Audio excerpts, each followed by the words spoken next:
Hello everyone. In this video, we will be discussing about problem C1 and C2 from the yesterday's Div3 round. C1 is the Zor game easy version and C2 is the hard version. पहले हम लोग C1 का solution discuss करेंगे और जब हम लोग को C1 समझ में आ जाएगा तो understanding C2 will be very easy. ठीक है? Please pause this video and try this problem if you haven't tried yet. So problem statement बहुत सिंपल सा है. इजी वर्जन और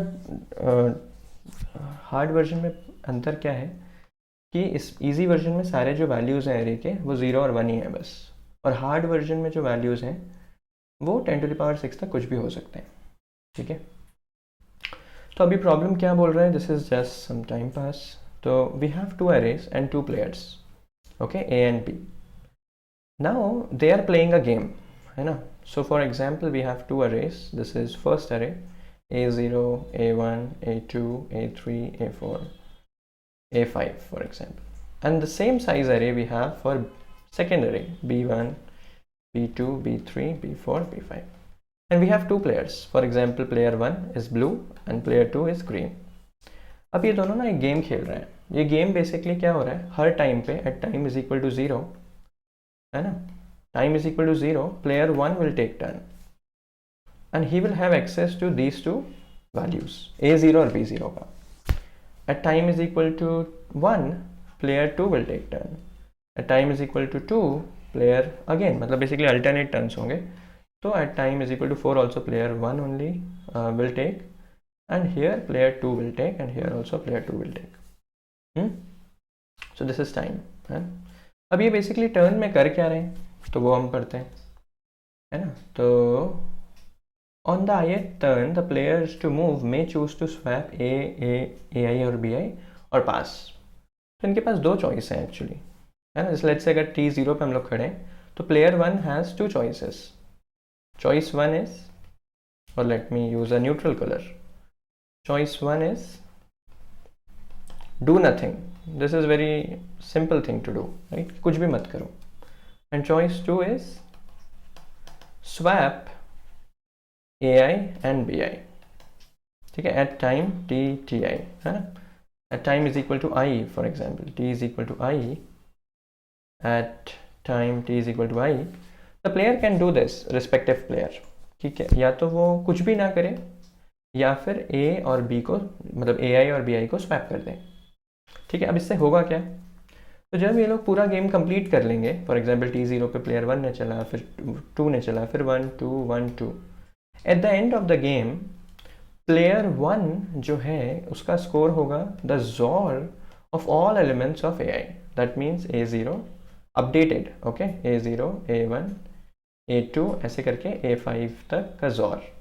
this is score of 1. And what will be score of 2? The same thing, सारे elements of B का जोर. तो इस game में ये लोग करना क्या चाहते हैं, at the end of the game they want to win, correct. तो S1 जो प्लेयर 1 है वो अपना पूरे एरे का जोर बढ़ाना चाहेगा और S2 जो है वो अपने एरे का जोर बढ़ाना चाहेगा, करेक्ट. और ये दोनों ऑप्टिमली गेम खेल रहे हैं. ऑप्टिमली का मतलब क्या होता है एक्चुअली, जब हम लोग गेम थ्योरी में पढ़ते हैं ना, ऑप्टिमली का मतलब in very easy terms is कि दोनों अपना बेस्ट चाहेंगे, दोनों अपनी पूरी जी जान लगा के खेलेंगे. ऐसा नहीं है कि चलो ठीक है तुमको जीतने दिया है ना, मैं अभी अच्छे से नहीं खेल रहा हूँ, ऐसा नहीं है. एट एनी मोमेंट दोनों अपना ऑप्टिमल सोचेंगे कि मुझे जीतना है, करेक्ट ना. दोनों अपने लिए बेस्ट मूव ही चलेंगे हर मूव पे. This is what in very short optimal means. ठीक है, तो at the end of the game player 1 achieves the score this and player 2 achieves the score this, and player with the higher score wins. And if the players have the same score the game ends in time. तो हमको ये बताना है basically कि अगर दोनों optimally खेलते हैं तो जीतेगा कौन, करेक्ट ना. Very simple. तो अभी हम लोग पहले एक बार टेस्ट केस को समझते हैं. ठीक है, टेस्ट केस अगर तुम देखते हो ना तो बहुत जल्दी तुमको प्रॉब्लम समझ में आने लगता है. फॉर एग्जांपल ये वाला टेस्ट केस देखते हैं. तो the size of the arrays are 6 and player 1 का एरे जो है वो है 0 1 1 1 1 एंड 0. प्लेयर 2 के पास जो एरे है वो है 0 0 1 0 1 1. ठीक है, तो अभी प्लेयर 1 के पास एक्सेस किस किस का होगा, इस इंडेक्स का, इस इंडेक्स का, इस इंडेक्स का. और प्लेयर 2 के पास इंडेक्स स्कोर एक्सेस इन इंडेक्स का होगा. करेक्ट। और हर मूव में हम कर क्या सकते हैं, या तो कुछ भी मत करो या फिर स्वैप करो। ओके तो अब यहाँ पे बेसिकली एक ऑब्जर्वेशन हमको समझ में आनी चाहिए। जैसे अगर हम इसको देखें प्लेयर 1 के मूव को, अब एक बात बताओ, अगर प्लेयर 1 पास करे या फिर स्वैप करे कोई फर्क पड़ता है क्या? नहीं पड़ता, करेक्ट ना। तो पहला ऑब्जर्वेशन क्या है कि अगर AI और BI किसी भी इंडेक्स पे है ना, if they are same then this move is useless, क्योंकि उससे कुछ फर्क ही नहीं पड़ेगा, चाहे आप स्वैप करो चाहे मत करो, डज नॉट मैटर, करेक्ट। तो इसीलिए इस पर्टिकुलर सिनेरियो में हम एक्चुअली में ये वाले ना जो है इसको निकाल सकते हैं कि ये मूव्स का कोई मतलब ही नहीं है। जब AI और BI इक्वल है that move does not have any value, correct. और यहाँ पे भी बेसिकली कोई वैल्यू नहीं है। तो एक्चुअली में in essence this problem is actually reduce to कि प्लेयर 2 के पास 3 मूव्स हैं, क्योंकि अभी ये हर बेसिकली मूव में स्वैप कर सकता है क्योंकि डिफरेंट एलिमेंट्स है ना, करेक्ट। ठीक है, अब समझते हैं कि एक मूव का मतलब क्या है, मतलब एसेंशियली उस मूव में हो क्या रहा है ना। तो फॉर एग्जाम्पल अगर कोई भी मूव ये लोग नहीं चलते तो what was the score of A? S1 was XOR of everybody. What is this? कितने बार 1 आए? इवन टाइम्स, तो जोर इज 0 एंड S2 इज 1 2 3, जोर is 1। This is the actual जोर और actual score of them before any move, correct.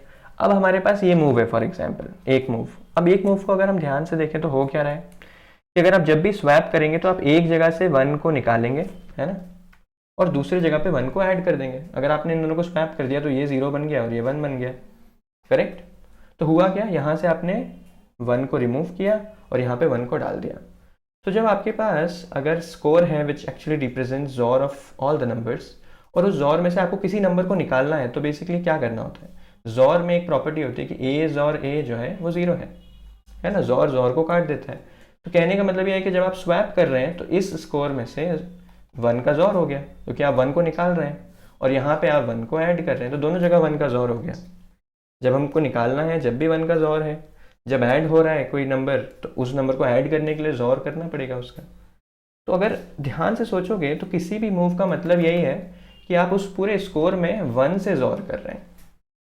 और 1 से जोर करना, क्योंकि यहाँ पे हम बस 0 1 की बात कर रहे हैं, तो doing xor with 1 actually means कि you are changing the parity of that bit, correct. अगर 0 था तो अब 0 से 1 बन गया, 1 से 0 बन गया।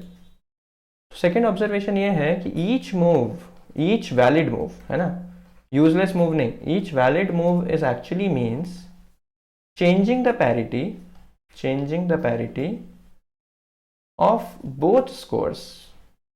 पैरिटी चेंज करना मतलब अगर 0 है तो 1 बनाना, 1 है तो 0 बनाना, ये एक वैलिड मूव का मतलब है। अगर ये दोनों बातें समझ में आती हैं तो बस प्रॉब्लम यही खत्म हो गया, करेक्ट। तो अब हम लोग थोड़ा और आगे बढ़ते हैं। तो इस मूव में इसमें कौन जीतेगा? इसमें बेसिकली एक्चुअल स्कोर है 0 एंड 1। अब प्लेयर 2 के पास 3 मूव्स हैं, वो किसी भी एक मूव को या तीनों मूव को पास करके अपना स्कोर 1 रखेगा, करेक्ट ना, और वो जीत जाएगा। तीनों मूव में कुछ भी नहीं करेगा वो। बट अगर मान लो तो कि अगर वो किसी एक मूव को यूज करता तो क्या होता, ये 1 बन जाता और ये 0 बन जाता, तो इसमें वो हार जाता, करेक्ट। फिर उसको दूसरे मूव में यूज करके अगेन इसको चेंज करना पड़ता, क्योंकि वो तो यही चाहेगा ना कि उसका जोर 1 आए। And when we are talking about 0 1 values, the best XOR you can get is 1, correct. तो इसमें प्लेयर 2 जीतेगा and that is why in second example player 2 is winning. What about the third case? Let's discuss the third case also. 0 0 1 0 1 0 1 1। अब again the same thing, क्या ये valid है? हाँ है। क्या ये वैलिड है? नहीं है, तो उसको मत बनाओ। और यहाँ पे ये वैलिड है, ठीक है। अब इन दोनों के स्कोर लिख लो। S1 क्या है? एक्चुअल में 1, और S2 क्या है? एक्चुअल में 1। दोनों के स्कोर 1 1 है और दोनों के पास कुछ मूव्स हैं। फर्स्ट प्लेयर के पास एक मूव है, सेकेंड प्लेयर के पास भी एक मूव है। अब अगर तुम ध्यान से सोचोगे तो दोनों प्लेयर्स अपने मूव लगा भी दें तब भी हर मूव के बाद क्या होगा, अगर आपने इस पे एक मूव चला, डज नॉट मैटर प्लेयर 1 चलता है या तो प्लेयर 2 चलता है, दोनों के स्कोर का जो है जोर वो पैरिटी चेंज करेगा। तो फिर एक मूव के बाद 0 0 बन जाएगा। फिर मान लो किसी ने मूव चला तो फिर एक मूव के बाद 1 1 बन गया, फिर मूव चलो तो 0 0 बन गया। कहने का मतलब है कि जोर हमेशा सेम रहेगा दोनों का, करेक्ट। तो this is the third observation कि अगर आपके पास डज नॉट मैटर कितने भी मूव्स चल लो, If the initial XOR or if initial score is comparable, then answer has to be tie. Does not matter आप जितने भी मूव चल लो या कोई भी चले, प्लेयर 1 चले प्लेयर 2 चले, इन दोनों का XOR कभी चेंज नहीं हो सकता, स्कोर कभी चेंज नहीं हो सकता, क्योंकि हमको पता है एक मूव का मतलब क्या है. Each valid move actually just means कि changing the parity of both scores. Correct ना. तो अगर बोथ स्कोर सेम ही है तो कितनी भी बार पैरिटी चेंज करो हमेशा सेम रहेंगे. तो that is why this is the third observation कि टाई कब आएगा, जब इनिशियल स्कोर सेम है. तो फिर डज नॉट मैटर, है ना, कोई कितने भी मूव चले हमेशा दोनों के स्कोर सेम रहेंगे. ओके, अब डिस्कस करते हैं. टाई का तो हम समझ गए, लेकिन प्लेयर 1 कब जीतेगा और प्लेयर 2 कब जीतेगा ये कैसे पता चलेगा. तो अभी आ जाओ, है ना. अभी let's assume we discuss a general scenario कि we have A0, A1, A2, A3, A4, A5. Similarly same size B0, B1, B2, B3, B4, B5. और let's assume in worst case क्या होगा, सारे जो moves होंगे सबके लिए valid होंगे. करेक्ट ना. और मान लेते हैं कि इसके पास जो प्लेयर 2 है उसके पास भी कुछ 1-2 वैलिड मूव्स हैं, मान लो. अब तुमने इन दोनों का स्कोर निकाला, है ना, जो S1 आया और S2 आया. अगर ये दोनों स्कोर इक्वल होते तो हमारा ये वाला केस है, ठीक है. बट अब हम वो वाला केस डिस्कस कर रहे हैं जब स्कोर इक्वल नहीं है. फॉर एग्जांपल ये 0 है और ये 1 है एट द बिगिनिंग, और मैं बोलता हूँ कि प्लेयर 1 के पास 3 मूव्स हैं और प्लेयर 2 के पास लेट्स अज्यूम 2 ही मूव्स हैं. तो कौन जीतेगा, है ना.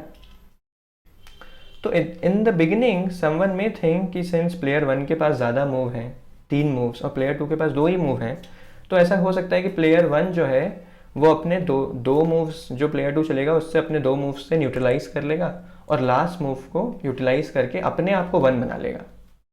करेक्ट ना. Because in the end player अपने आप को 1 बनाना चाहते हैं. जब ये दोनों 0 और 1 हैं, ठीक है, तो अगर मैं आया, मैंने देखा कि अरे मेरा स्कोर 0 चल रहा है, तो डेफिनेटली मैं अपना मूव यूज़ करके अपने आप को 1 बनाऊंगा, दूसरे वाले को 0 करवा दूंगा. बट अगर मैं अब यहाँ इस पोजीशन पे आया और मैं प्लेयर 1 ही हूँ, तो मैं बोलूँगा कि ठीक है पास कर दो, मेरा तो अभी 1 ही चल रहा है, काइंड ऑफ दैट, है ना. तो एक मूव में अगर मेरे पास मूव है तो मैं एक्चुअली में अपने आप को 1 बना सकता हूँ, अगर मेरे पास 1 नहीं है तो. आई होप समझ में आ रहा होगा अभी तक. तो अगर प्लेयर 1 के पास 3 मूव्स हैं और प्लेयर 2 के पास 2 मूव्स हैं, तो क्या ये ज़रूरी है जिसके पास ज़्यादा मूव्स होंगे वो हमेशा जीतेगा. This is one of the misconception which can happen, है ना, to us while solving this problem, but this is not true. I will explain how. ठीक है. तो लेट्स अज्यूम आपके पास S1 जो है वो 0 था स्कोर, एक्चुअल स्कोर, और S2 जो है वो 1 था. अब प्लेयर 1 के पास कुछ मूव्स हैं. फॉर एग्जांपल प्लेयर 1 की मूव्स जो है वो मैं ब्लू से डिनोट कर रहा हूँ. एक मूव यहाँ पे, एक मूव यहाँ पे, एक मूव यहाँ पे. प्लेयर 2 के पास कुछ मूव्स हैं जो कि एक यहाँ पे है और एक यहाँ पे. इसके पास 2 ही मूव्स हैं, valid moves, they are valid moves. ठीक है. अभी डज नॉट मैटर, अगर तुम ध्यान से देखोगे ना कि लेट्स से अगर प्लेयर 1 अपने तीनों मूव्स में कुछ भी करे, है ना, और प्लेयर 2 लेट्स से अपना ये वाला मूव यूज़ ना भी करे, लेट्स से प्लेयर 1 ने इन तीनों मूव्स में कुछ कुछ करके मान लो अपने आप को 1 बना लिया और सामने वाला ऑब्वियसली 0 हो गया. लास्ट में जिसका भी मूव आएगा ना वो एक्चुअली में गेम चेंज कर देगा इधर. करेक्ट ना. जिसका भी मूव लास्ट होगा वो लास्ट तक वेट करेगा कि ठीक है भाई तुमको जो करना है वो कर लो, मैं लास्ट में आके चेक करूंगा कि क्या मैं 0 हूँ. अगर मैं 0 हूँ तो मैं अपना मूव को यूज़ करूंगा और तुमको 0 बना के अपने आप को 1 बना के जीत जाऊंगा. बट अगर मैं मान लो 1 होता तो मैं उस फेज में अपने आप को पास कर दूंगा. तो एक्चुअली में डज नॉट मैटर किसके पास कितने मूव्स हैं. जिसके पास लास्ट मूव है वो लास्ट तक वेट करेगा आराम से और लास्ट में आके चेक करेगा क्या मैं 0 हूँ तो मूव यूज़ कर लो, अगर मैं 1 हूँ तो पास करके आगे बढ़ जाओ और मैं जीत जाऊंगा. That is what the game is, है ना. इट डज नॉट मैटर आपके पास कितने मूव्स हैं, जिसके पास लास्ट मूव है वो जीत जाएगा. And this is the solution. Correct. So if I show you the code, so you first basically create the score. Score is nothing but the XOR of the actual array, and if the XOR is equal, that means it is tie, जो हमने discuss किया है ना.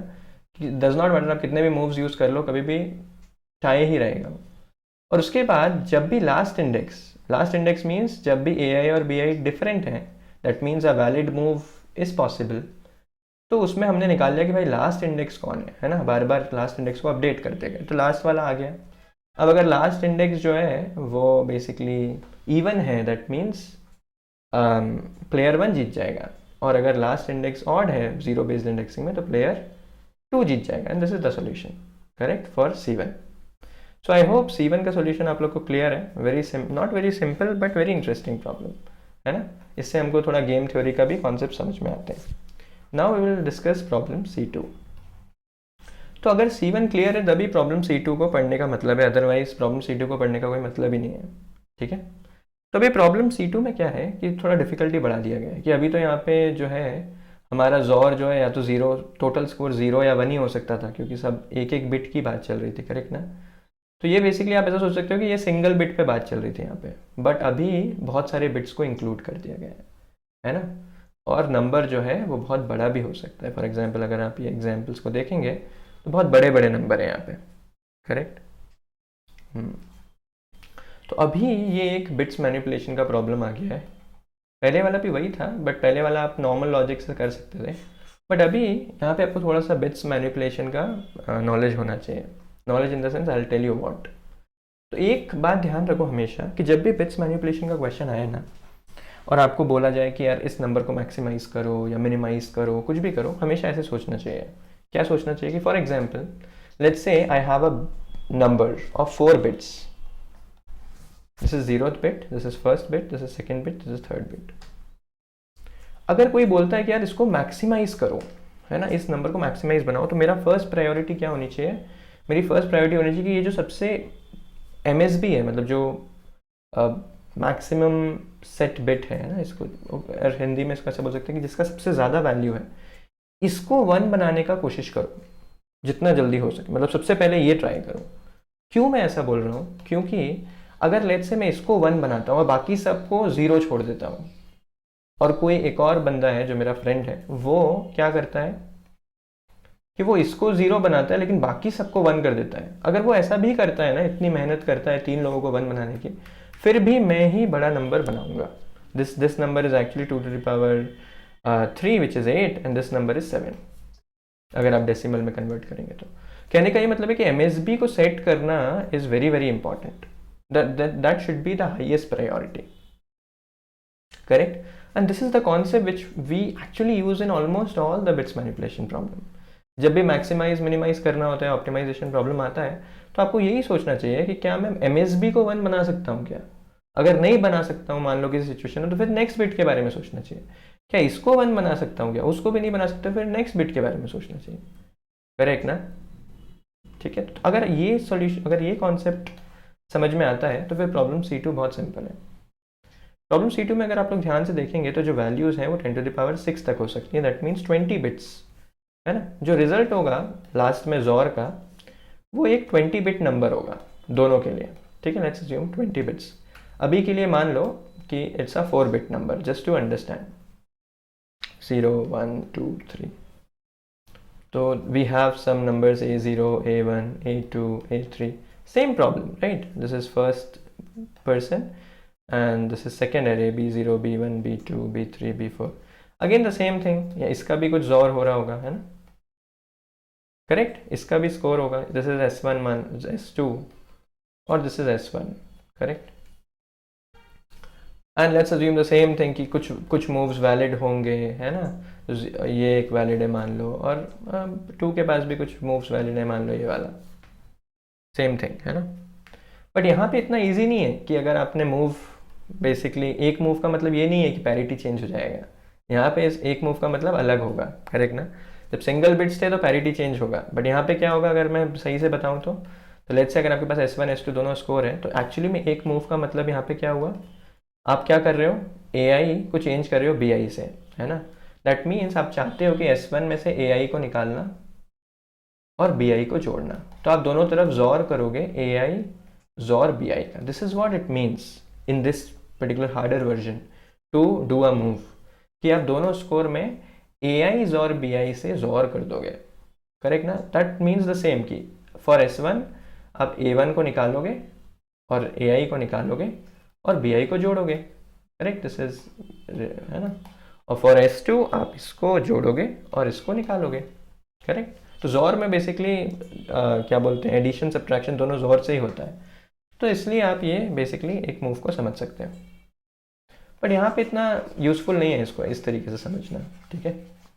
तो फिर यहाँ पे कैसे सोचेंगे यहाँ पे यही सोचेंगे कि अभी जैसे मैंने आपको ये जो ट्रिक बताई या ये जो कॉन्सेप्ट बताया, तो ये दोनों प्लेयर्स को पता है ऑलरेडी, है ना। और ये दोनों क्या सोचेंगे कि यार I want this bit to be set, दोनों यही सोचेंगे, I want MSB to be set first, correct. तो अभी अगर अब बेसिकली सबसे पहले ये लोग बस थर्ड बिट के बारे में सोचेंगे, ये भूल जाएंगे कि बाकी बिट्स भी एग्जिस्ट करते हैं, बिकॉज इनको पता है कि अगर मैंने थर्ड बिट को सेट कर लिया और सामने वाला नहीं कर पाया तो फिर मैं ही जीतूंगा, डज नॉट मैटर सामने वाला बाकी बिट्स को सेट करता जाए। ये बोलेगा कि मैं तो फर्स्ट बिट को सेट करने के लिए अपना एकदम मतलब जी जान लगा देता हूँ, और अगर सामने वाले का 0 हो जाए मेरा 1 हो जाए तो फिर मैं पक्का जीतूंगा ही जीतूंगा, मुझे फर्क ही नहीं पड़ता कि आगे क्या हो रहा है। तो इसीलिए ये लोग क्या सोचेंगे ना दोनों, कि ये लोग थर्ड बिट जो MSB होगा उसके बारे में सोचेंगे। So basically both of them will think about MSB first. तो बेसिकली अभी अगेन ये प्रॉब्लम एक बिट पे रिड्यूस हो गया कि अब सिर्फ पहले MSB के बारे में सोचो, विच इज थर्ड बिट। तो अगेन अब अगर तुम देखोगे कि third bit A0 A1 A2 A3 A4 में या तो सेट हो सकता है ना। अगर सेट है तो तुम बोलोगे 1 है वो, और नहीं सेट है तो 0 है ना। अब यहाँ पे फिर से मैं A अरे को लिखूंगा तो वो 1 0 1 0 का ही फॉर्मेट लेगा।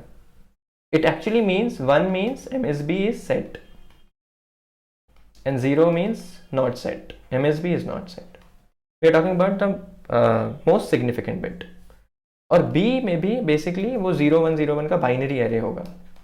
और again now the problem reduces to C1 कि क्या हम यहाँ पे 1 बना सकते हैं और यहाँ पे 0 बना सकते हैं। Player 1 will think like this and player 2 will think कि अब यहाँ पे 1 और यहाँ पे 0 फॉर दिस पर्टिकुलर MSB। और जैसे MSB पे अगर ये लोग कोई जीत जाता है तो वो जीत गया, और अगर मान लो नहीं जीत पाते हैं, MSB पे टाई आता है, तो फिर ये नेक्स्ट बिट पे बढ़ेंगे। That is what I explained you, right, कि अगर इस बिट का नहीं हुआ तो फिर नेक्स्ट बिट पे सोचेंगे, फिर नेक्स्ट बिट पे सोचेंगे।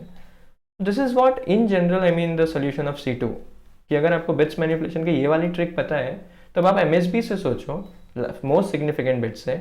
और अगर मोस्ट सिग्निफिकेंट बिट के बेसिस पे आपको पता होगा कि चलो A0 में वो बिट सेट है क्या, अगर सेट है तो फिर 1 लिख दो, यहाँ पे A1 में नहीं है तो 0 लिख दो, फिर A2 में है तो फिर 1 लिख दो, है ना। ऐसे करके अगर आप MSB पे सोचेंगे तो फिर बाइनरी एरे बन जाएंगे दोनों, सेट है कि नहीं है।